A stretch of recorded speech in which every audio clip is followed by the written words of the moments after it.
Lalaki arestado dahil sa kasong murder at dalawa pang kasama nito matapos mahulian ng mga iligal na baril sa isinagawang operasyon ng Maguindanao PNP. Patrolwoman Maricris Algabre, ibalita mo. Arestado ang tatlong sospek kabilang ang isang provincial top 8 most wanted person sa kasong murder at paglabag sa kasong R18591 sa isinagawang operasyon ng mga personahe ng Maguindanao del Norte PNP sa Barangay Poblacion 9, Cotabato City nito lamang ika-20 ng Oktubre taong kasalukuyan.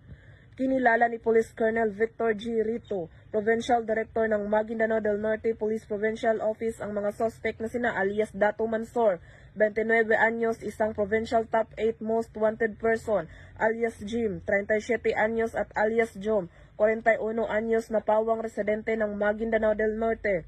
Arestado ng Maguindanao del Norte PNP at AFP ang akusado na si alias Dato Mansor sa bisa ng warrant of arrest sa kasong murder na inisyo ni Honorable Rainera Pariha Uswa, presiding judge ng RTC Branch 28 Midsayap, Cotabato noong January 3, 2022 na walang inirekomendang piyansa, habang inaristo naman ang dalawang kasamahan nito matapos makuhanan ng mga iligal na baril. Ang mga suspect ay kasalukuyang nasa kustudiya ng Cotabato City Police Station 2 at haharap sa kasong murder at paglabag sa Republic Act 10591 o Comprehensive Law of Firearms and Ammunition Regulation Act.